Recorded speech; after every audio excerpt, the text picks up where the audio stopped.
Good afternoon, everyone, and welcome to our first Bright Future Friday.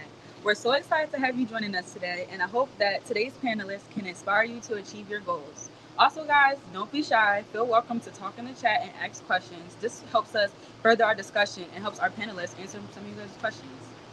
Now, we're going to welcome today's panelists, but first, I'm going to have you guys meet our Secretary, Zach, who's going to introduce our panelists even further.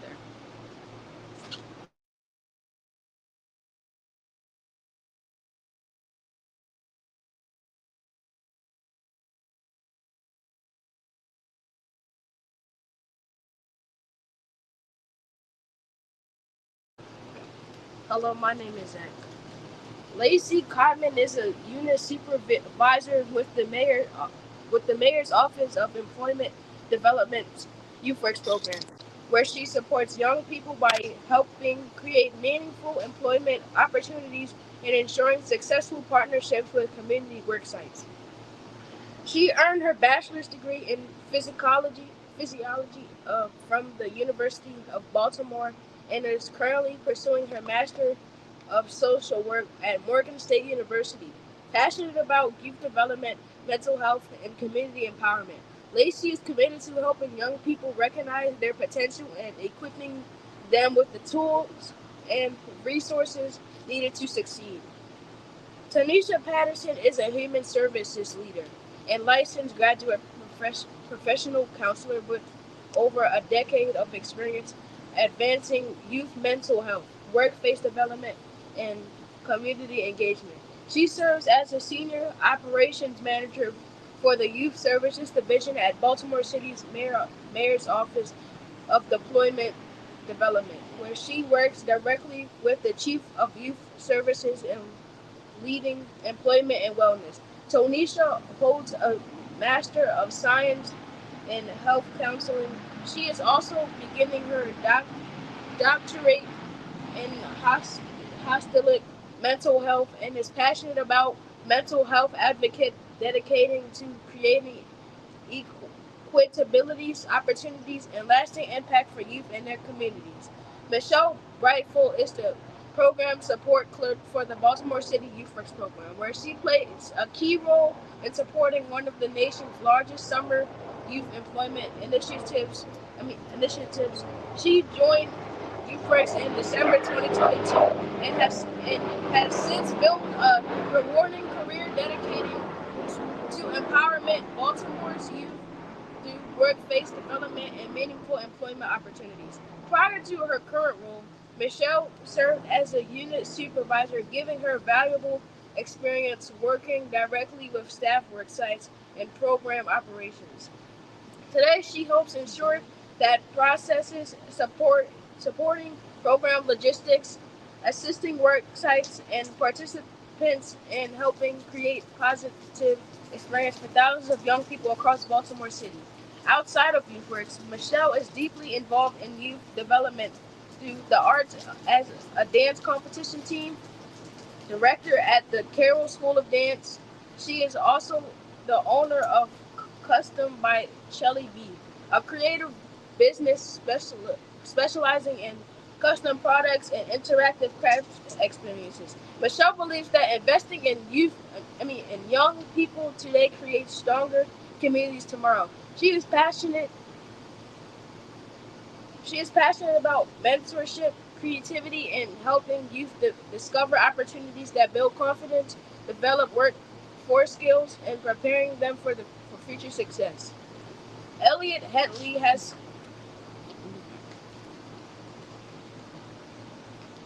Elliot Hetley has served as a unit supervision with YouthWorks for the past 2 years, where he is dedicated to empowering young people through meaningful work experiences, mentorship, and workforce development. With a passion passion for helping youth recognize their potential, Elliot believes that success is built by developing character, accountability, and leadership principles that guide his work every day. A lifelong basketball coach has with more than 20 years of coaching experience.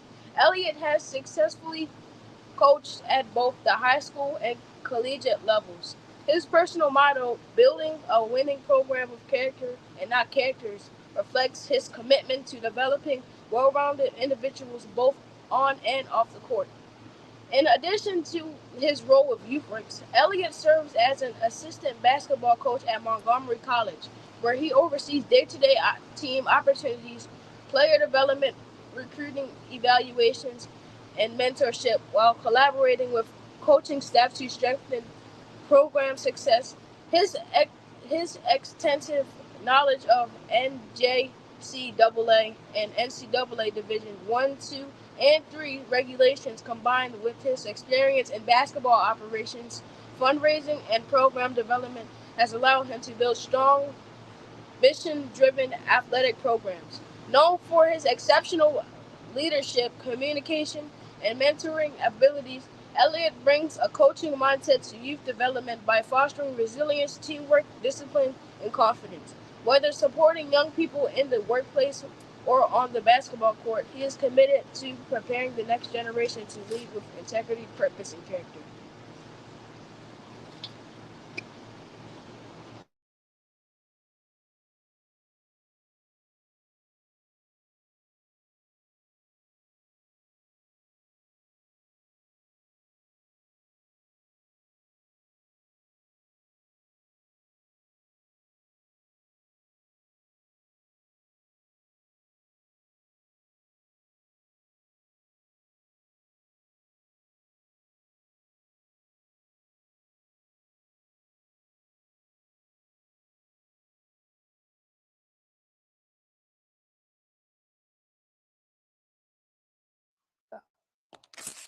Hello, my name is Amber. I'm part of the media team at Youth Advisory Council. Hi, guys. I'm Carter, and I'm the secretary of Youth Advisory Council.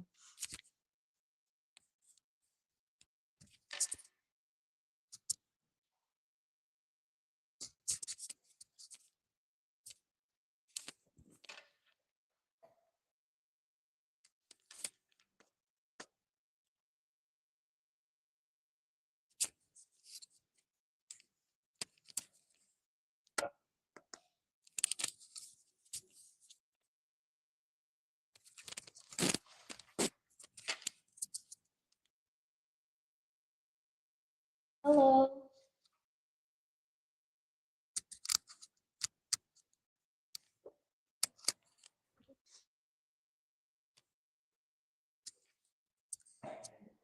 Oh, can you tell us a little bit about yourselves and how you got into your current role?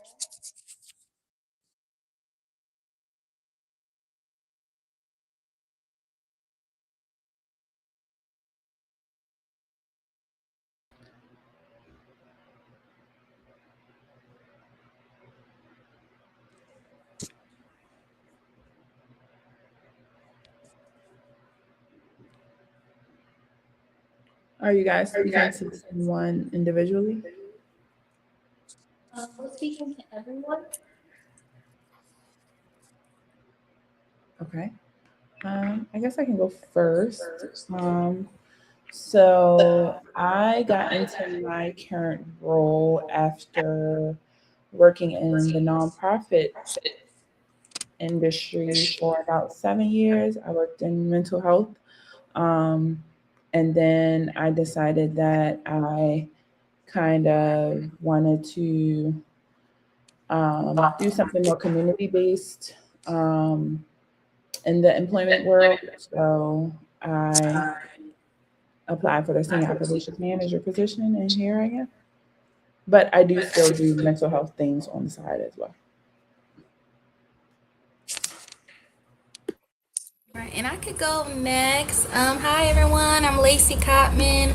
A little bit about myself. I'm a Baltimore native, alumni of Western High School. Graduated Western in 2019, and then I went to University of Baltimore and got my bachelor's of psychology there in 2023. And I'm currently studying my master's of social work at Morgan State University. And I kind of stumbled upon YouthWorks a few years later, after I aged out of the program and I was a youth worker myself, and I stumbled upon YouthWorks at a career fair, and I got connected with some employers there, and that's how I ended up at YouthWorks as a unit supervisor. So it was really a full circle moment for me to come back from youth worker to now employee, and that's how I ended up here. Just a little background about myself, but I'm so glad to be here, and shout out to all the YAC youth for facilitating this.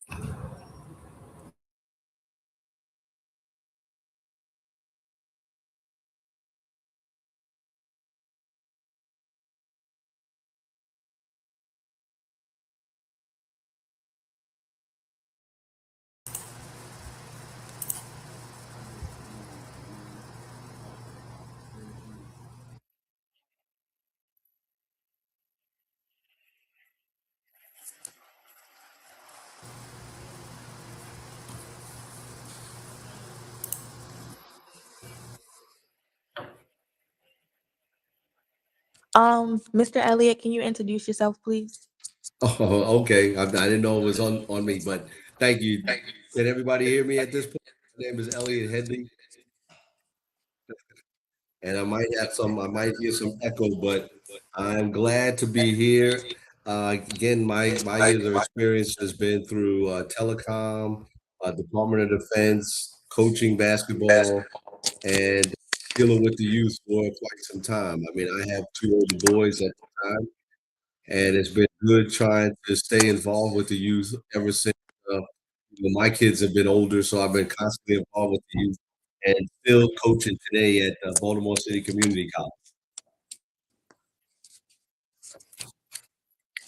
Okay, thank you.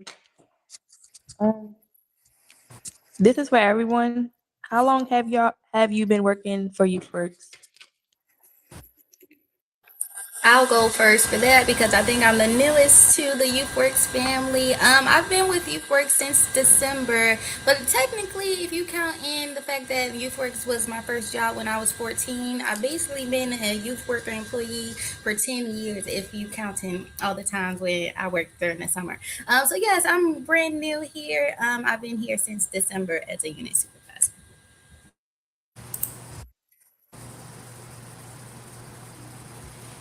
As for me, I don't know if anybody can hear me. As for me, I've been with YouthWorks now for a couple of years.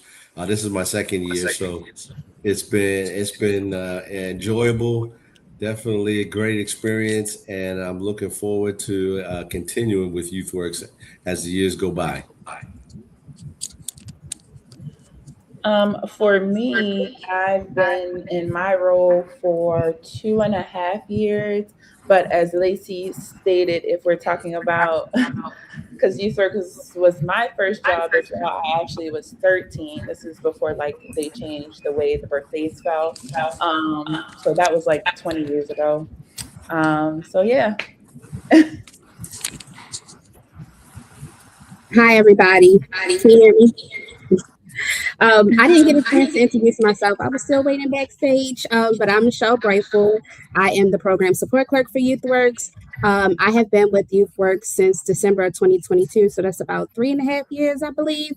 And I also was a YouthWorks participant many, many moons ago. I'm not telling y'all the year. I don't need that kind of drama in my life. But YouthWorks was actually my first job as well.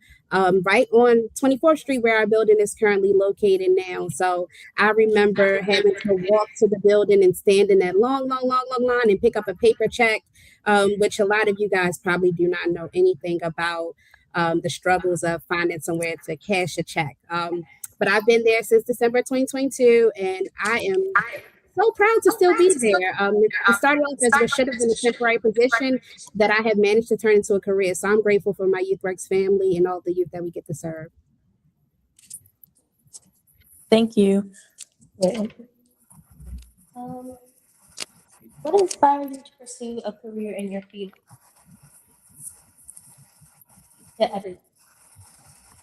I'm sorry, Amber, your mic is a little low. Could you repeat the question?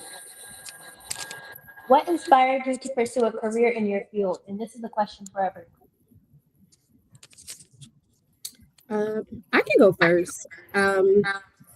I think for me, everything that I do with YouthWorks and outside of YouthWorks is youth focused. So during the day, of course, I'm at YouthWorks. And after that, I also work at a dance school, which is a participating YouthWorks site. And then I also have a custom business where I make like crafts and designs in some kind of way that has turned into me being an expert in like children's parties. Like that's my biggest seller. So everything that I do honestly revolves around the youth of all ages.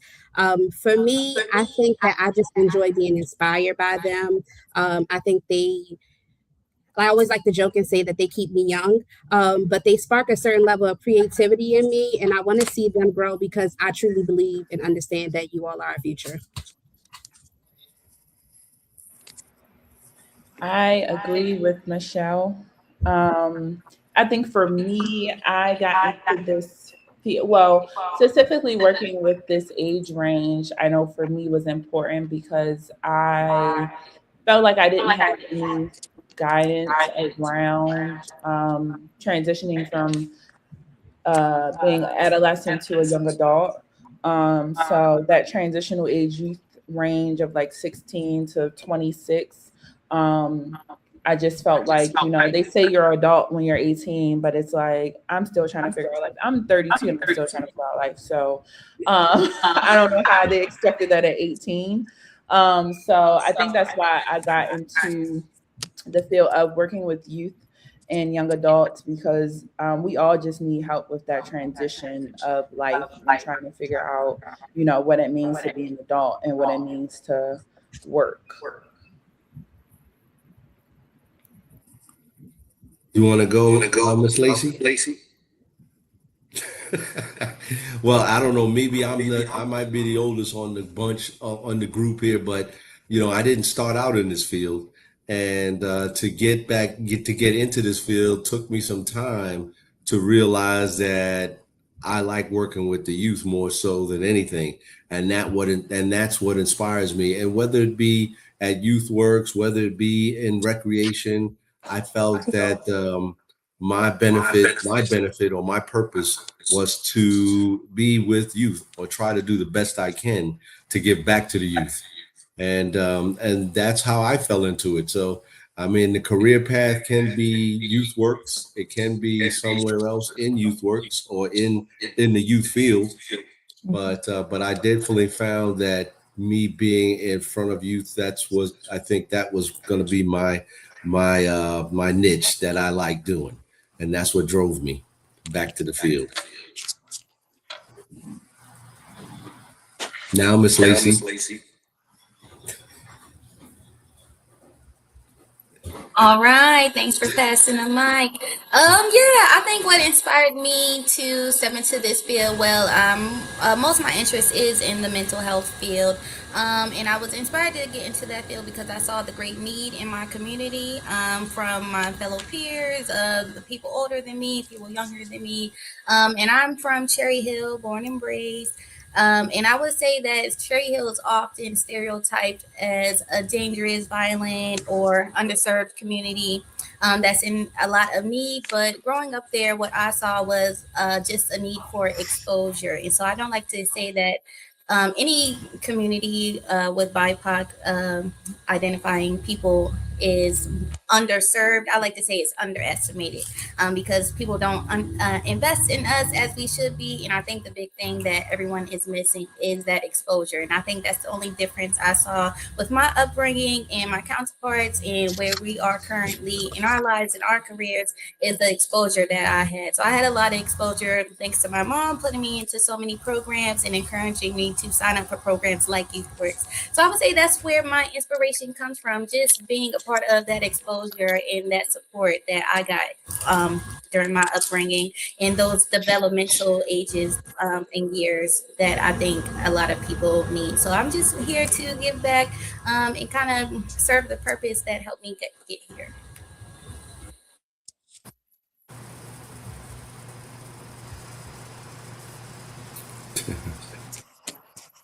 Okay, so this question is for Miss Tanisha. What advice do you have for young people interested in this career path?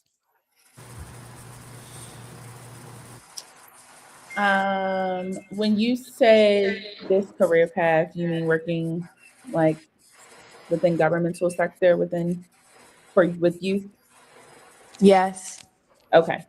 I would say for one, be ready for the questions like, do you have lunch with the mayor every day? And do you know this person? Do you know that person? Because no, I don't. I don't know them. Be ready for that. But the biggest advice I can say is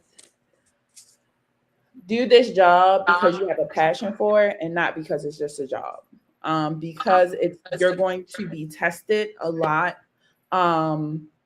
Because this is a governmental based job, YouthWorks is overseen by governmental funds. So I would just say be ready to fight for the program or the program that you're coming into. Again, be ready to ask questions.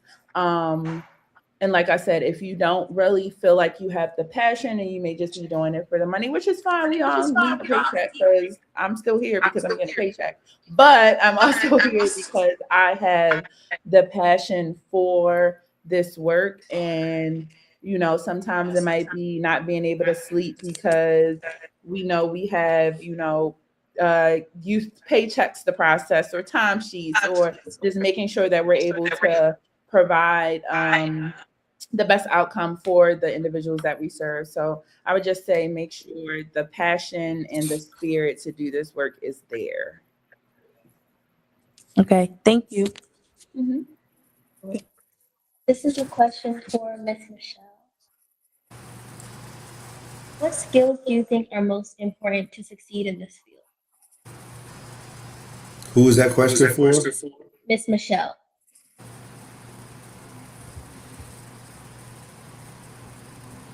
Sorry, y'all.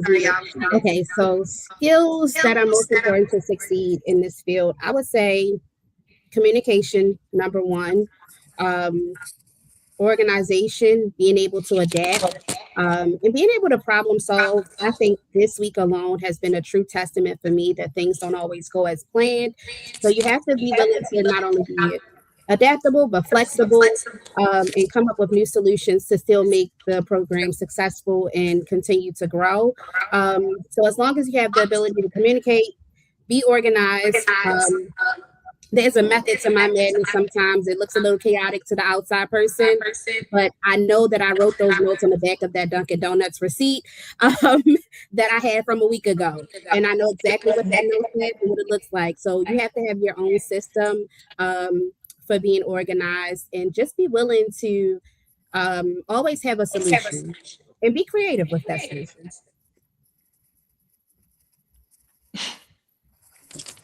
Thank you. This is for Miss Lacey. What is one thing you wish people understood better about your job? Yay, thanks for asking me. I wish people understood how important it is, the pillar of the community that youth work is. To youth especially, we aren't just giving youth jobs so they can have a little spending money for them for when they go back to school, but this is real experience, real work experience that they can carry on for a lifetime. I remember my first job was at Martin's Catering. I worked in a freezer. It was below 20 degrees in there. And in the middle of July, I would have to put on 3 layers of jackets, 3 layers of pants, 4 socks, just to not freeze. And my fingertips still would be freezing by the time I left out of there. And although it was hard labor, I definitely will say I got a lot of experience from it and a lot of discipline from going to that job because it was my first experience, first time having to wake myself up from school, and really stepping into my own and gaining my own voice and learning how to advocate for myself. So I think that's what I wish everyone would understand more is this is a real opportunity for youth to not only gain their own voice, learn how to conduct themselves in a professional setting, but all of our worksite partners, all of our clerks here, all of our unit supervisors, they're playing a small part in such a bigger process and a bigger role and a bigger impact for you, because we're really building the change makers of tomorrow. We're building entrepreneurs. We're building the professionals of tomorrow. So yeah, I would say that is what I wish people understood, is it is that deep when it comes to the youth, because the youth, as Whitney Houston said, the children are our future. And yeah, I think this is just a great opportunity for them to learn professionalism, responsibility, and really build confidence in the workforce. Go back. Hello, this question is for Mr. Lee. Have you ever faced setbacks or regrets in your career? How did you overcome?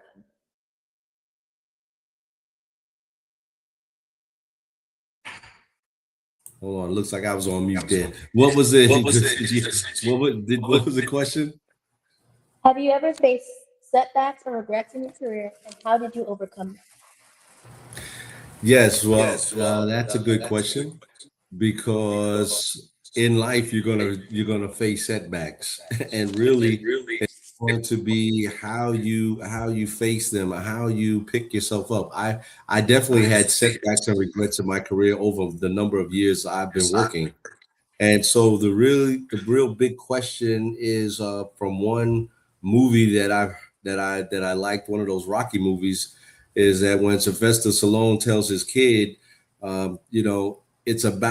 it's not about how many times you get hit in life, because you're gonna always get hit. It's about how many times you get back up. You're gonna get hit constantly in life. So how many times will you get back up? Are you just gonna fold, or are you gonna get back up?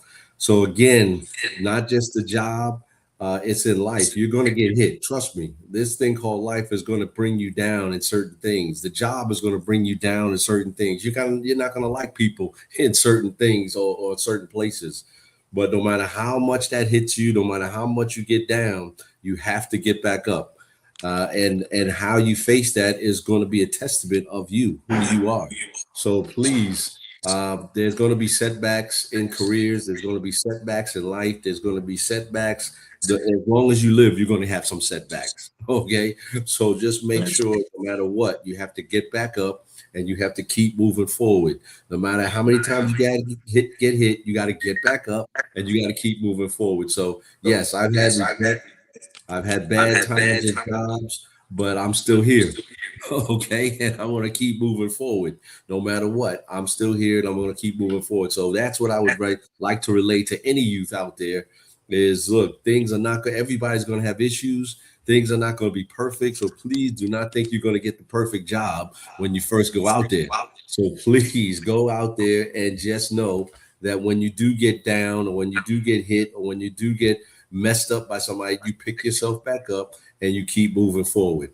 So that's what I would recommend to anybody. And that's how I overcome all the obstacles that I've ever faced and that I'm going to face, is that I'm going to keep getting back up and I'm going to keep working on what I need to work on. Things that I need to work on with myself and things I need to work on with the job. Just keep getting up and keep fighting. Thank you, Mr. Elliott. And the last question is for all of you. What advice do you have for young people interested in this career path?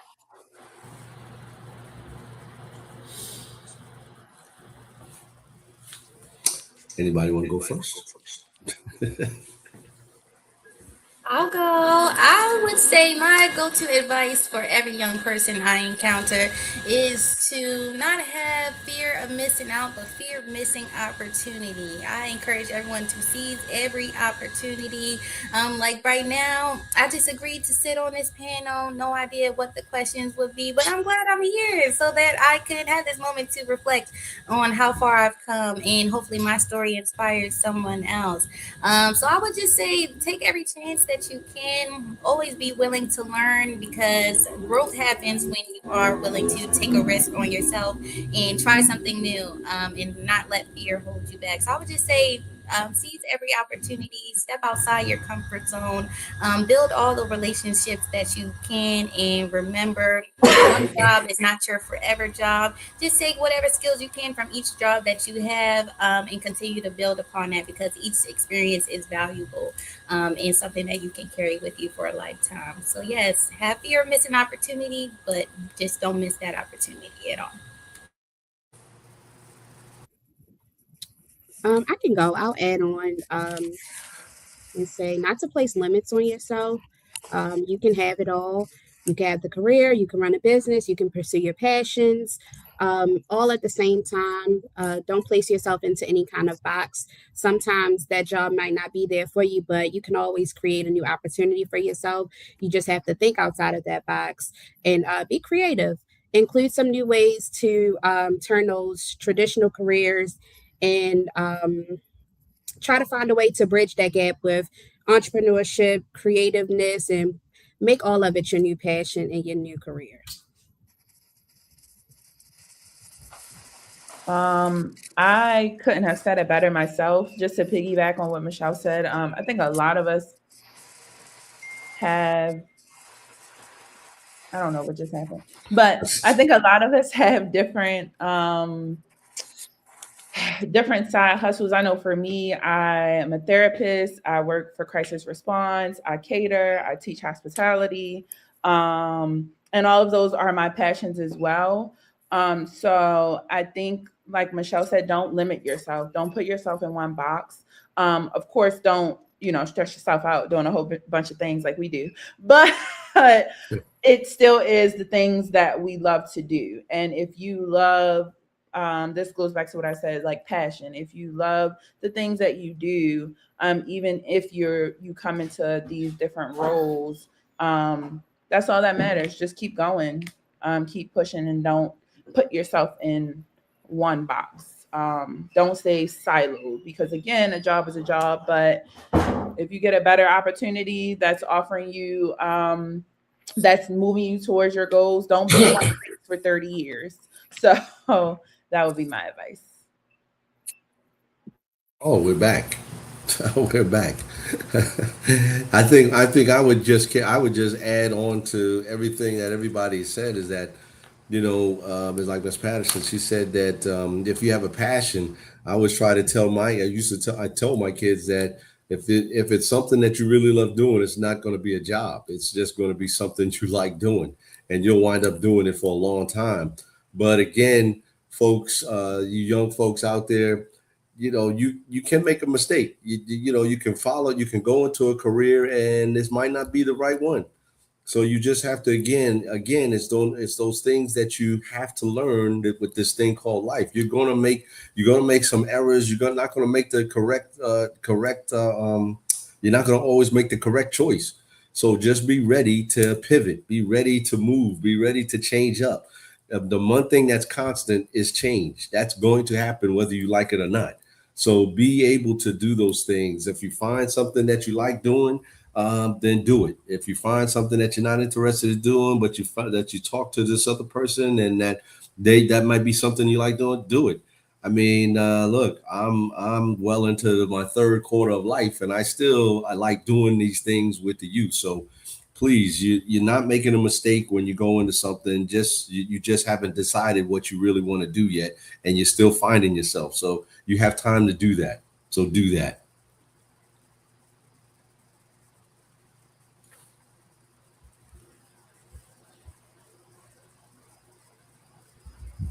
Thank you. And now it's time for the Q&A.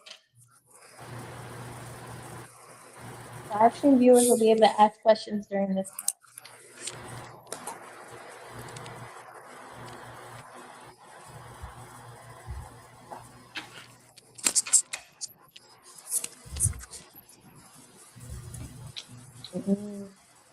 Oh, that's a great question.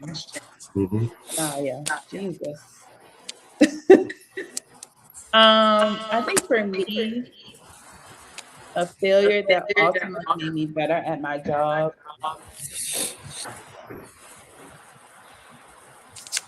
was not accomplishing things on a timeline that I set in my mind. So we all have this like timeline of like, graduate college by 21, do this by 25, do this by 30. And then it's like, they don't prepare you for life after 30. It's like, okay, am I supposed to fall off a cliff once I turn 30? Like what happens after that? So once I realized like the timeline, things don't happen in the way that you may plan or predict them. It has to do a complete mind shift, and it was hard.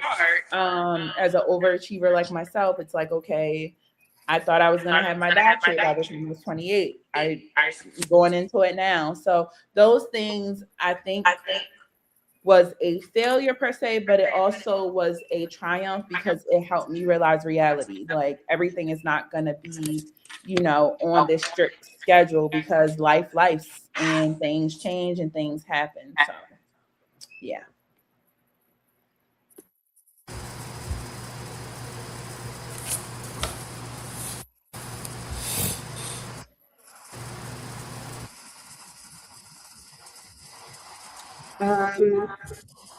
If I wasn't doing this job, what career would I choose? I would probably be a teacher, like an elementary or preschool teacher.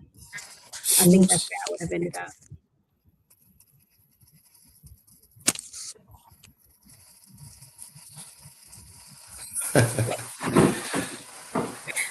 Me, I'd probably be a coach somewhere in the D1 arena somewhere.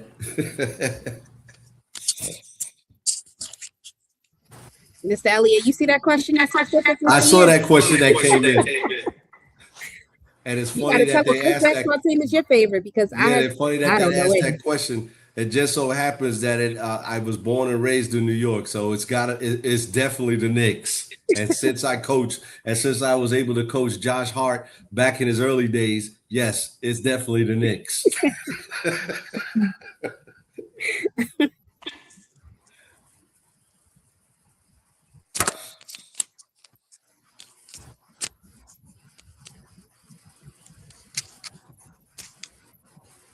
That's a good question.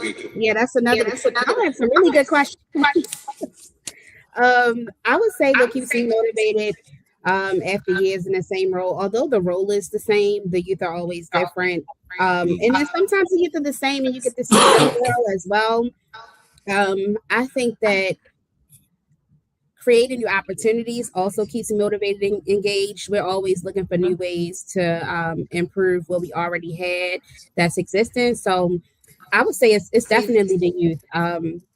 I just actually came back from a week-long dance competition, and I'm like, this is my last year. I say it every year, but I'm already planning for the next year. I'm like, I can't let it go. I'm always inspired every time I see my girls hit the stage. And even now, like, I'm so proud of Yak for conducting this Bright Future Friday. I believe it's the first one of the summer. So I'm always inspired by you all.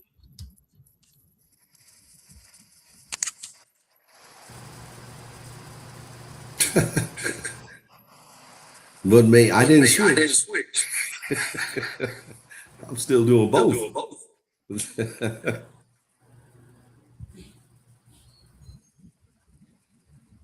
How do you know that this career was for you? As far for me, I think I fell into this. I mean, I was looking. I didn't know that this position. I never even knew that this position was out there.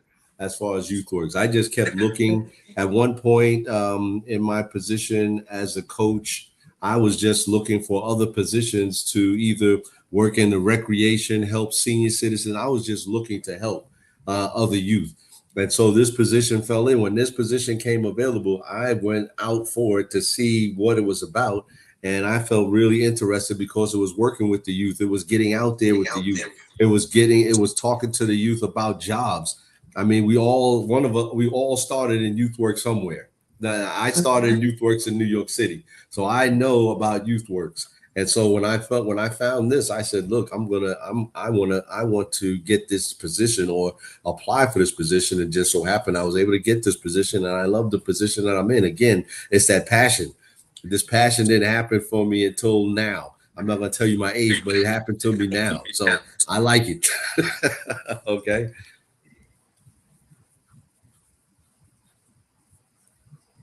And oh, my favorite Baltimore food is crabs. I love crabs. Love them. I just had some yesterday. Tore them down. Tore them up. But also I wanted to piggyback on that last question, but I don't remember what the question was now. Oh, How do how you know did this I career that find you this career? Well, I would say the right career will find you based on your talents and whatever you believe your purpose is. As long as you continue walking in your purpose, the right career will find you. I didn't expect to land in this career. My ultimate goal is to become a licensed clinical therapist. That's my long term goal. But right now, I think this role found me, and I found out that I was a good fit for it because it's doing everything that I want to do anyway, which is support my community, help my city evolve to become better.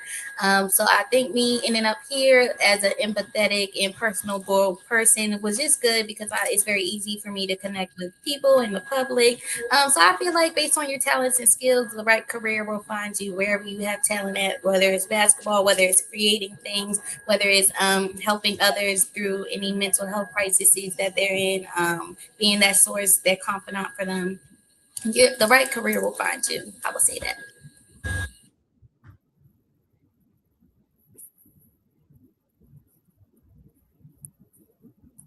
Mentorship played. I can answer this question.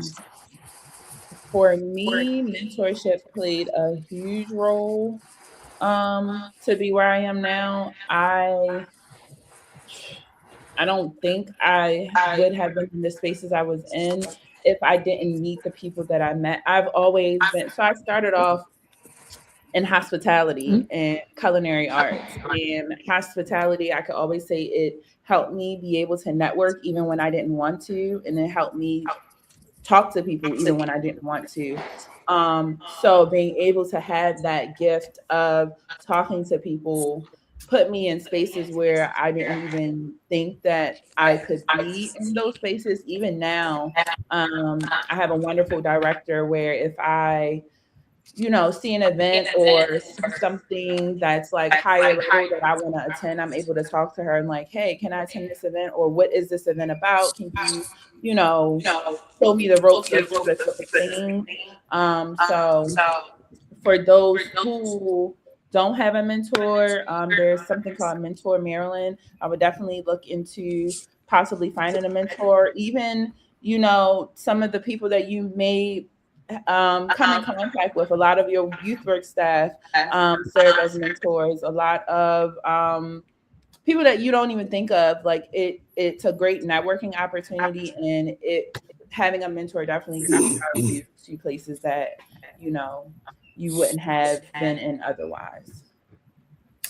Good question.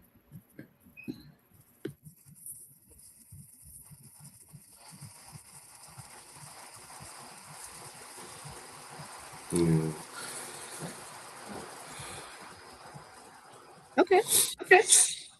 I will answer this one. What's the most rewarding project I worked on since being with YouthWorks? One year we did a 2-week entrepreneurship and music program. It was sort of like a little mini boot camp. And in 2 weeks, I was so amazed by what the youth were able to come up with. They created, wrote, and recorded their own songs, about 4 to 5 songs that they performed. And then they also did a pitch contest where they had samples of the businesses that they were pitching, presentations. It was amazing to see what they were able to come up with in 2 weeks. It wasn't even a full 2 weeks. It was about 8 or 9 days. And that included them getting to know the team that they were working with, collaborating with them, and trusting one another to make the vision come to life. It was a really great turnout. The mayor even attended. And it was really special. I hope we bring those programs back. Yeah, for me, it's the YouthWorks project. It's really the YouthWorks program. As far as all the folks don't see what goes on the backside, on the back end, but for everything we do to get to these 5 weeks, and seeing how many youth we put out there to just knowing how many youth are out there employed by YouthWorks, that to me is exciting, and that's going to be to me an exciting part of the program every year is to do what we do in the back end to make sure we get these 5 weeks that we employ the 8,000s of youth that we have out there. So that's the rewarding part for me about the program, and that happens every year. I would say the same thing as Mr. Elliott. Just being a part of the entire YouthWorks program in general is the most rewarding part. I always describe my work here, well, me starting my position here, the experience of kind of going to your favorite restaurant, but actually going into the back of the kitchen at your favorite restaurant. You're like, oh, so you want a collard greens, you want a mac and cheese, okay. So you just see who's working on what, and it's so interesting to see how much work goes into just 5 weeks of programming. We work 11 months out of the year to plan all this stuff and put in so much effort to make a seamless summer for all of our youth. And of course, we have a lot of bumps and changes that we have to navigate along the way. But I think the bigger part of it that's really rewarding is just seeing the youth actually working and hearing the feedback from them, saying that they enjoy their job, us seeing pictures of youth out in the community, cleaning up neighborhoods, painting murals, doing all kinds of stuff. Just getting that experience and getting that exposure, I would say that's the most rewarding part, and especially knowing all the amazing people behind the scenes that come and show up every day and just contribute to such a great purpose for the city and for our youth. So yeah, I would say that's the most rewarding part. Just being here is amazing. Shout out YouthWorks.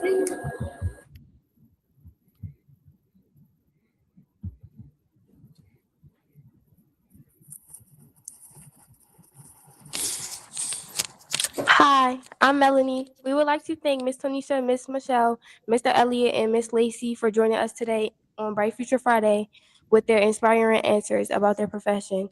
We hope you all have a great, wonderful weekend. And today's Bright Future Friday's presentation theme represents the University of Maryland Eastern Shore. Here are some quick facts.